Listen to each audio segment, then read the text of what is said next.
My mother just, it felt like just about every day, she would beat me, degrade me, and humiliate me in some way. And one night, I must have been scared, and I went into my parents' room for comfort, and my mother brought me back to my bed. She found creative ways to torment me. Hey everyone, welcome back to another episode of Nourished Inside Out. Today I'm here with Robert Bleck. He is the creator and founder of Source Completion Therapy. Thank you so much for joining us today, Robert. And thank you for inviting me. It's my pleasure to be with you and the audience. Absolutely. So, something that really stuck out to me about you is that you have created a foundation on recovering from abuse and trauma, and you call it Source Completion Therapy. So, can you walk us through a little bit of your journey on what led you to this? Sure, it'd be my pleasure to do so. Well, the start of my life was difficult and painful for me. Mother, who was abused herself as a child, was filled with anxiety, anger, and rage, and a great deal of that came out on me starting when I was about 3 years old. My mother just, it felt like just about every day, she would beat me, degrade me, and humiliate me in some way. Now, some of the specifics, I could give you some of the specifics if that's all right with you. Absolutely. Okay, the beatings, she would use her her fists sometimes, and sometimes she would use her open hands, hitting me in the face or all over my body. And she would also look for other objects, whether that was near her, a shoe or a cooking wooden spoon, and a belt. She liked particularly hitting me with the belt because the buckle hurt. So that was painful for me and hurtful. She also found creative ways to torment me. When I was about 3 years old, I know it was about three because my sister wasn't born yet. I'm 4 years older than my sister. And one night I must have been scared, and I went into my parents' room for comfort, and my mother brought me back to my bed and tied me to the bed. She didn't like to be inconvenienced. So the ropes went around the bed and over my chest. She wrapped that around many times. So that was terrifying. I was frightened. I was confused. I didn't know what to think at that point. So I screamed enough because I remember screaming. I guess they untied me eventually, but it was really very, very painful emotionally. So how did some of that behavior affect me when I was young? Um, I had nightmares just about every night, recurring nightmares. The monsters were coming after me to cook me and eat me. So to a 3, 4, 5, 6 year old, that was really again terrifying, horrifying.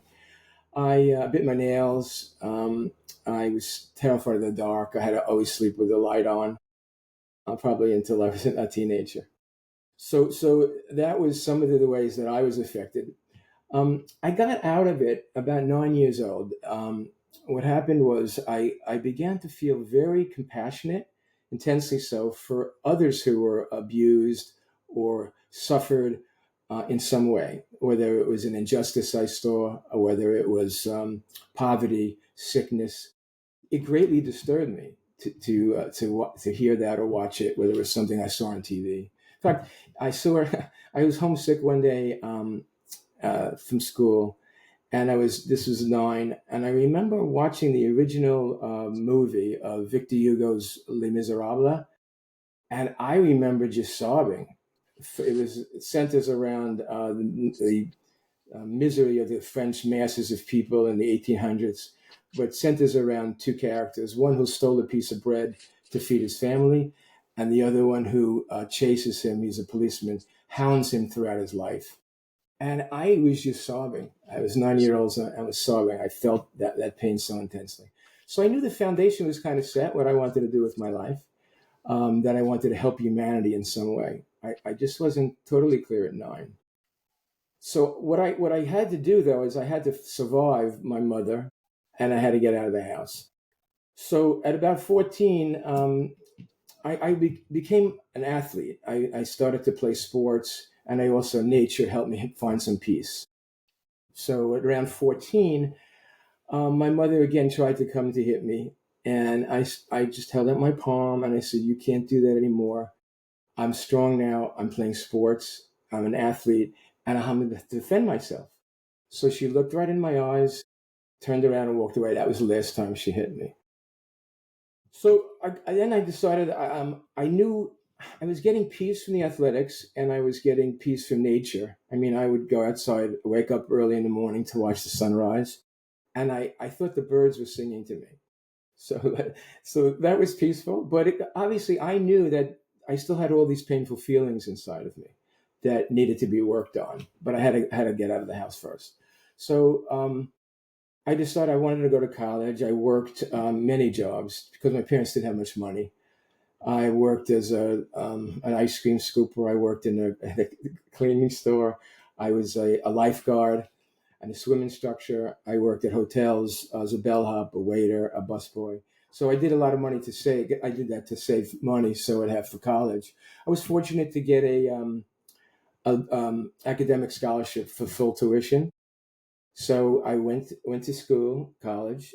That was up in Albany, New York, and wasn't sure if I wanted to do psychology or medicine as a doctor to help humanity. Medicine didn't fit. I took the med courses, and the psychology fit perfectly. So I went on to get a degree in psychology, my bachelor's, and then I went for my PhD. And I started. I knew still I had to work on myself, but I wasn't quite ready to continue that.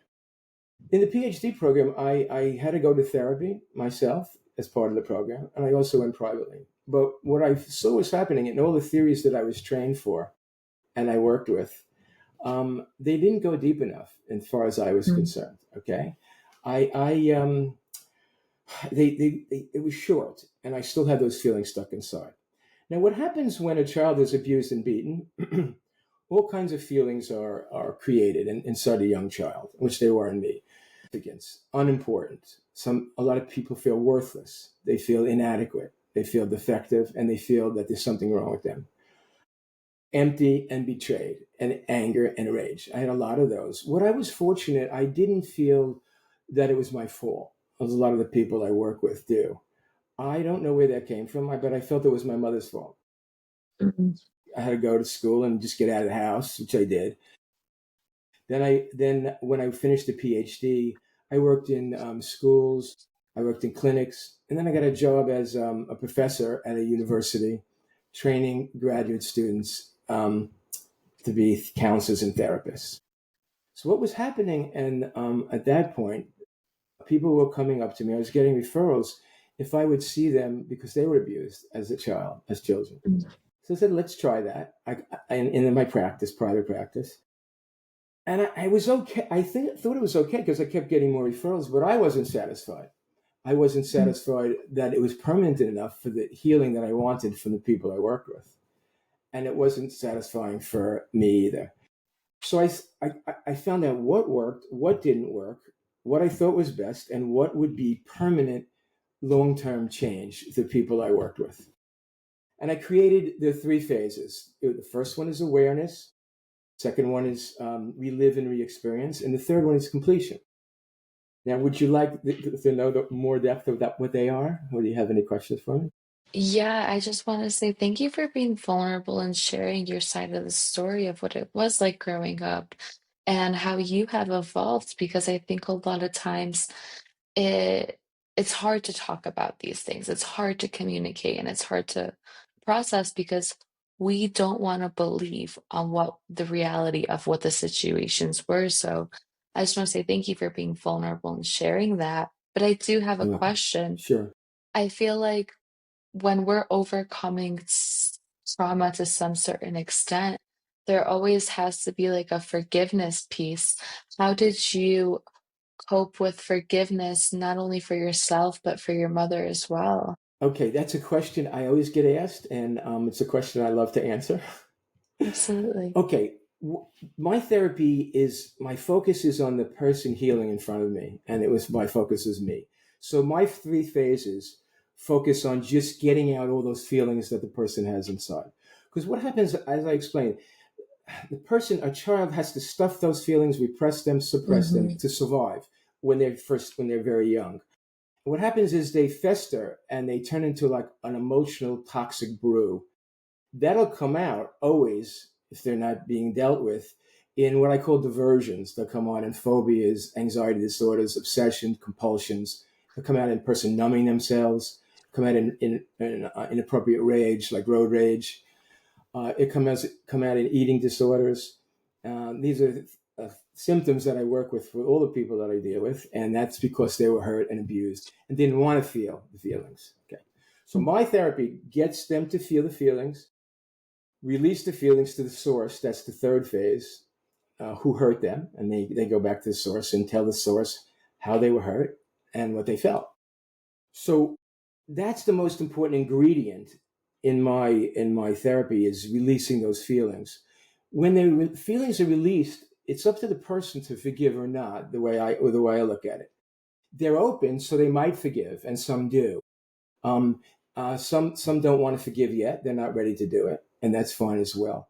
When they're ready, if they want to, they do it, and but they have to be healed from the inside first to be open. Because if they just mouth the words, if I tell them to forgive, they could be hollow because they're still left with all those feelings. So let's say they forgive their mother or father, but the feelings and the stuff and the symptoms are still going to come out on somebody else. So I wanted all the feelings to get out. They can forgive if they want, and that those diversions I call they evaporate when the three phases are complete. They go away, and the symptoms are clear. And if people grow on, I get letters and emails from people all over the world that I've saved their lives, and they can go on to live productive and fruitful lives. Some of them came in, they couldn't even one person came in. It was a woman in her 30s. She was just beaten and raped by her father consistently, tied to a radiator. She couldn't, and she was raped in the shower too. So when she came to me, she wasn't taking showers. She couldn't take a shower because that's where she was raped. She couldn't work. She couldn't have any relationships. So what happened is at the end of the therapy with me, when she was felt complete, she says she had a relationship. She started a relationship. She went back to school for social work, and she's a productive worker and a productive member of society, and has a family of her own now. So those are rewards for me. So I'm just continually happy to do it, and I will continue it, as long as I can doing that.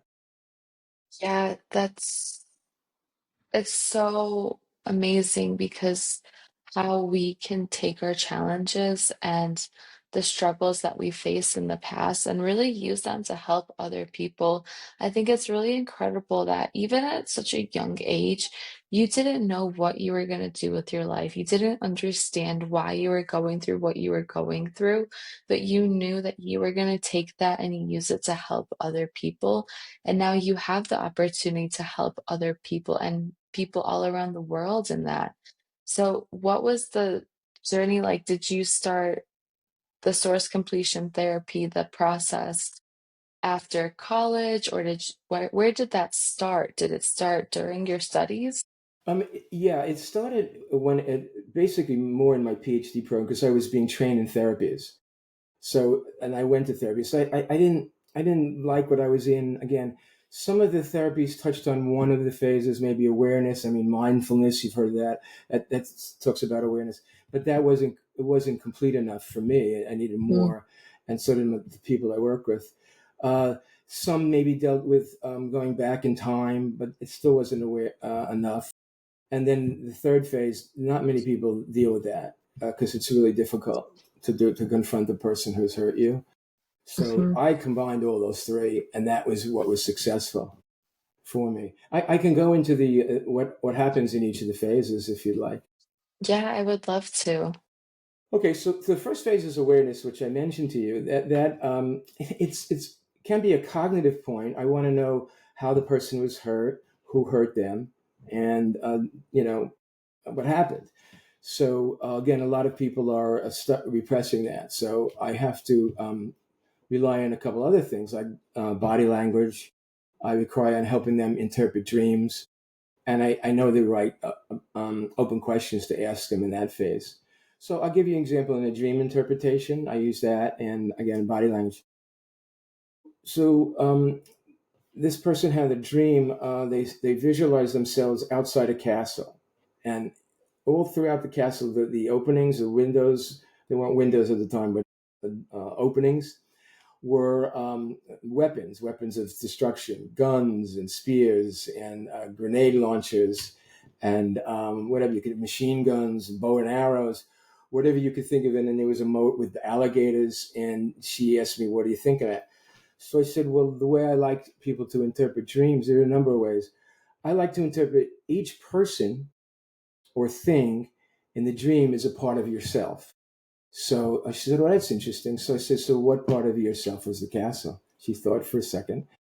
And she says, "That's the part of me that continually protects myself, doesn't want anyone to come near me. I'm always cautious. I'm always mistrustful. But it's hurting me now because I'm lonely and I'm empty. And I'm doing that because my father hurt me 25 years ago. He molested me." And then we start. So then we start getting into more. But that's an example, just a dream and interpreting a dream using a person or thing as a part of themselves. And the other is body awareness and body language. Started with one woman. She came to me. She was referred to me. She had a really bad rash. She was always getting a bad rash throughout her whole body, and they treated her with salves and medicine, and she would always get the rash back, and it was really at times painful for her. And and I looked at the rash and I said, "Well, let's do something a little different. Let's look under the skin for what the skin might be saying." So she said, "Well, no one asked me that. No doctor asked me that question." So she thought for a second and she says, when I think about it, that's the poison that I feel inside from when my grandfather molested me when I was on his lap. Um, I just asked her an open question, what's the skin saying? And then she went forward. And then, you know, so the process takes a little time. Awareness, it depends how deep the feelings are buried, but I go for the body language, dream interpretation, and open questions. So in the next phase, when they have the awareness of who hurt them and how it was, I have them go back in time using relaxation techniques, visualization, self hypnosis, and hypnosis. I'll help them do it in my office or on virtually until they get practice at it, and then they can do it on their own. They go back in time, relax to the places and events that caused them the pain. So who hurt them, what happened, and I have them be aware of the sights, the sounds, smells, the feelings, everything, what you see and what you're feeling. And that's gradual. If they're not comfortable, we do it a little bit at a time. It depends on them. What that does, it brings up all the feelings to the surface. So all the feelings that were repressed and still there and still inside, and brings up the surface. Okay, so they know when they're feeling it. But again, that wasn't enough. Those two phases weren't enough. So the third phase, I have them go to the person or persons who have hurt them and tell them how they were hurt and what they felt about it. And that's very difficult for people because it's scary. All along, they had wanted their person's love, and they were scared to do anything not to get it. So if they have any kind of relationship with that now, they don't want to ruin it. Um, Eventually, they do go, or they write letters and they don't have to send it. That's how we started. Or if the person's dead, a lot of people ask me that question: What do we do? What do they do if the person's dead? Well, I have them just go to the grave. Or a lot of people, what they do with me now is because I'm virtually seeing a lot of people from different countries. I just have them close their eyes, go back, and they're comfortable with it, and just experience it and talk to the people who hurt you. Visualize those people: your mother, your father, your uncle, grandfather, siblings. So they'll talk to the people while we're in session, and they just visualize the people. So again, that's productive for them. They feel good about it. Now the length of time that the process takes, it's not simple. It's not quick. It's not easy. It's not behavioral. It's not. I'm not working on one system. I'm working on what causes the symptoms. So it depends on how deep the person buried the feelings, how committed they are to the process, and how courageous they are to confront the source. So that's what it depends on. So I had an actor come to me one time. He was having issues and stuff, and he came to me the first time. He looked at his watch. He says, "Well, how long is this going to take?" I said, "Well, we're not going to be finished by lunchtime. You know, this is a process that takes time, and it depends on you and your commitment and courage." And he's there. He's been with me for years. So, and he's again, he's grown. His acting is better, and he's leading a productive life. So those are the three phases, simply explained. And if you have any questions, I'll be glad to answer them.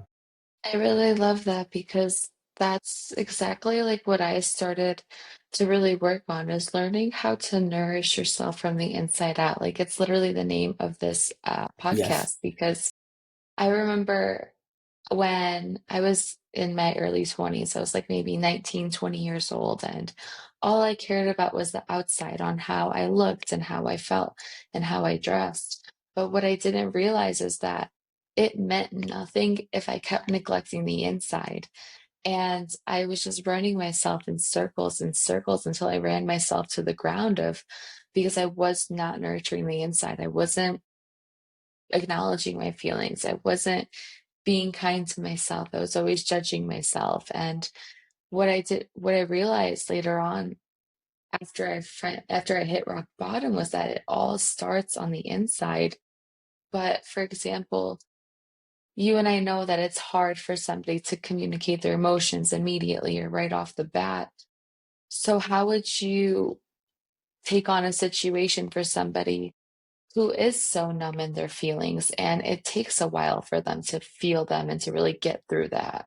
Right. Well, I'm just patient. And Okay. if they come to me, they know something's wrong. But they have one of those symptoms of obsession, a phobia, all of the addictions. They have addictions to anything, gambling, food, alcohol, drugs. So they know, and that's affecting their life. So they come to me for some reason, they're wanting help. And I explain to them that it's, all of these symptoms that you're talking about are coming from feelings that you held inside. So we have to get the feelings out.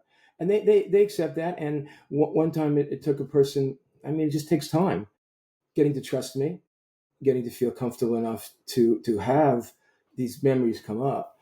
And the people that I do work with, again, they read my book and they know that it's not simple, and it's going to take a bit of time. I had one person. She was a woman. She came to me about. She was in her late 30s. She knew things were wrong. She was having troubles with marriage and relationships and with her children, and wasn't sleeping good. So eventually, with the open questions, with me just being patient with her, I don't rush any of this. They're not rushed. She began having flashbacks in her head of a bed, her in the bed, and her father right at the end of the bed, like a flash, like a camera picture, a strobe light. And she got scared. She didn't know what that was. And I said, "Well, it's probably something coming up from your past, things that you hid." That eventually, she got the whole picture and what he did to her since she was about 4. He started molesting her. Ah, So, and then she wrote letters to him. She spoke to him, and eventually she married the right person and went on to have a nice life. And I know about her still today, for this day. So it's my patience, my 3 phase therapy, and my commitment to doing the work with the person.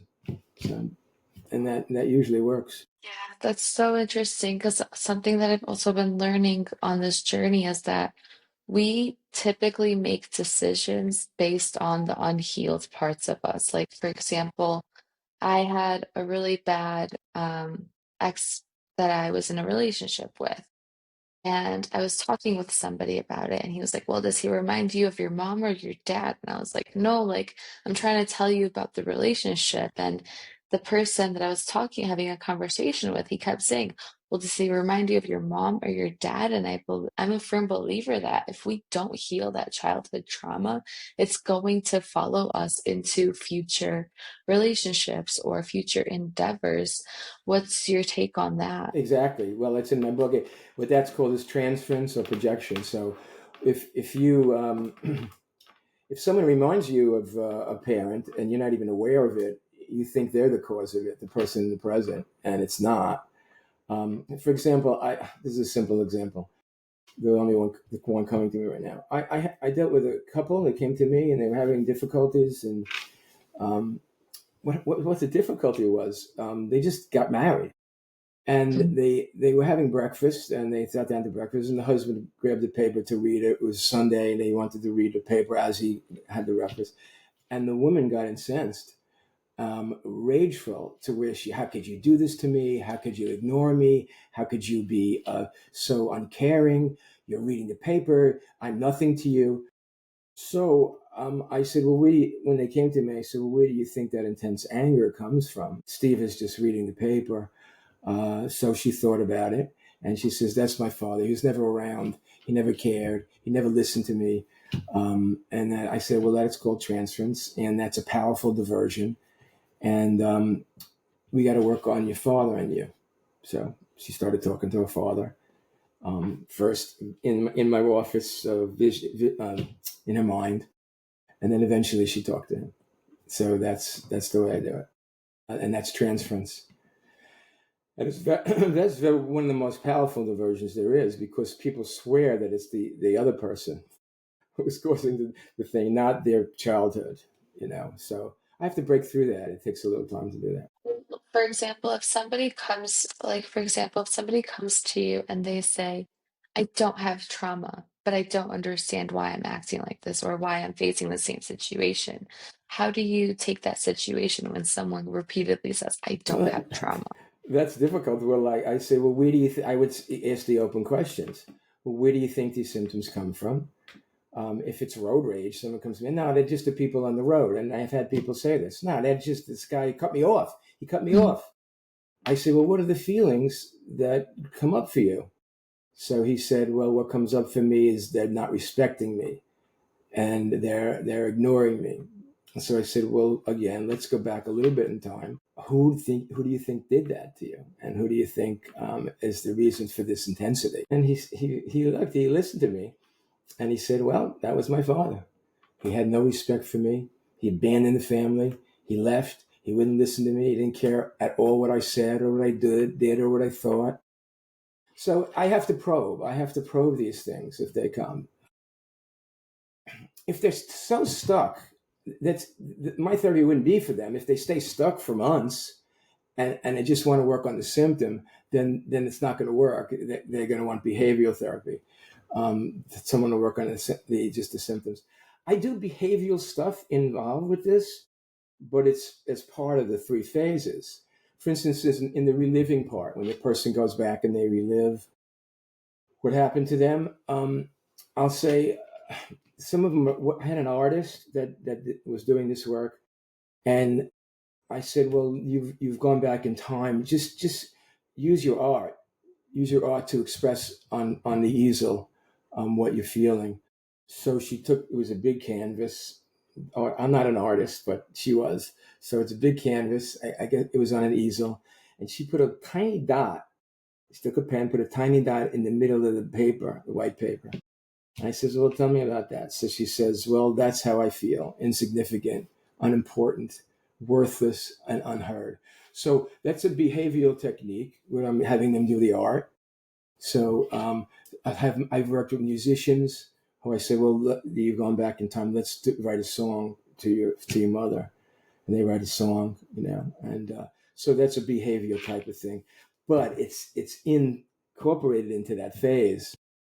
It's not on its own doing something behavioral, because if you're working with someone stopping smoking, they're gonna stop smoking, but they might turn to eating, they might turn to obsession with exercise, they might turn to some other obsession with another person.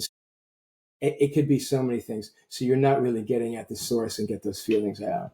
So that's what's happening. Yeah, it's so important to find the source of where that's coming from. I really like that example that you mentioned about the road rage because I've actually never thought about it that way. Of thinking, well, why do you have road rage? Well, that person didn't respect me. Well, who didn't respect you in your past or in your early years that makes you like that? Right. Because I think road rage is such a big one, but at the same time, that could be a common symptom of us not being respected when we were kids or treated the way that we would like to. So that's a great example. Thank you. Yes, and it's a common one. I mean, I read in the papers every day. People get they kill each other over a parking spot. Uh, I read about it, and I said, well, that intensity. See, intensity is a key for me when I hear a person intense with anger, and it's over something mild. I had a woman I dealt with. First time I saw her, I was just doing an intake. I was getting her addressed, and she was shaking her leg. Her legs across. This was foot, I guess, like.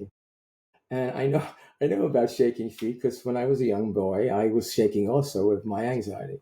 So I knew that, and I said to her, I stopped taking the address. I said, just I see your legs, going up and down. What is your foot saying now, right now? That's the way I ask a body language question.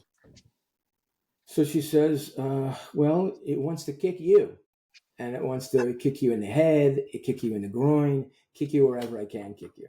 So now I know that intensity can't be me. I just met her, and all I did is ask for her address. So I said, okay, how come you want to kick me? And then she says, because you're a man. And I said, what about that? She says, well, all you men do is use me, use women, take advantage of us, don't care about our feelings, dismiss us. And so you're no good. I want to kick you. So I said, all right, so who really hurt you when you were young? Who hurt you? Who did that? And then she started to go into who hurt her. It was his cousins, nephews. And it was, I think her father was in there too. And then she just starts going, and she stayed with me until she completed the process. It's just like such like a throwback for me because I remember being in a similar situation like that as well, you know.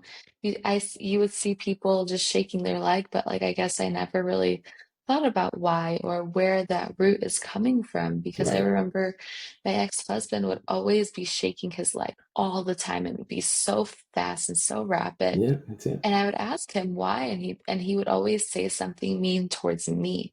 He would always say like, "Because you're X, Y, and Z," or "You're making me mad." It's always you. And it didn't really occur to me until now. It's like like for example, it's like I've learned that when people are mean to you, it's not you, it's a reflection of how they feel about themselves or something that's coming up for them. And that Correct. was like a hard lesson that I had to learn as well. And you learned it. And I hope you're on a good course for your life now, based on what you tell me. I hope that you're recovering and healing. Yeah, I mean, that's the point. It's like we're all here for one another. Like, honestly, like, I really just started this podcast is to give people the education and the tools that I once needed during really challenging times. And I feel so blessed that you and I get to sit here and have this open-ended conversation together and share it with others because that's the point is creating a community and letting people know that they're not alone. And I love that you also wrote a book about your process and everything. Can you tell us a little bit about your book? Sure, the book goes into the three phases, but it goes into it in a different way, where I wrote it. It goes into the stories of some of the people that I talked about here. Um, Okay. and teaching then after the story and before the story, I'm explaining things, but the stories are engaging. You're reading like a novel of these people's lives, and through that, I explain the process and the three phases. So there's all little stories, snippets, little pieces of that, and the book is called "Give Back the Pain." Wow. Give back the pain. That's so powerful. Wow. One more question for you before we wrap things up. And what does it mean for you to be nourished inside out? It means that my feelings, any things I stored, are released healthy, in a healthy way, that I could be open to all of life's magic, all of the wonders that are there. I could watch the stars all night, and I could hear the birds all in the morning sing, and I take that into my heart. And it means that to me, to be open to the magic and wonder that life has to offer. Absolutely incredible. Thank you for being here and sharing all your education and your knowledge with us. But can you please tell us where can people support you and stay in touch with you? Sure, they can go to my website. It's Robert Bleck, BLECK.com. Nice and simple. And the information is there, my phone number, my office phone number, and my email. It's all there. They can contact me, website, and then the email or phone. Anyway. Is your book available on your website as well? Yeah, the book is. In effect, you can Okay, see it. You see a picture of it, and it opens up, and it gives you a little taste of it on my website. perfect. Yes, it's there. And in Amazon, Amazon, Barnes and Noble. A lot of people seem to get it from Amazon, so it's right there. There's a Kindle they could read, or the softcover book. So it's all there. And I'm always glad to talk to anybody who reaches out to me. Amazing. I'll have all of that linked down in the show notes below so people can stay in touch. Thank you for joining us today, Robert. Thank you. I enjoyed it mostly. Thank you so much. Thank you so much for tuning into Nourished Inside Out today. If you're ready to take these conversations deeper, come join me inside the Self Love Circle, our private community to heal, grow, and thrive together. You'll find a link in the show notes below, and I can't wait to see you there.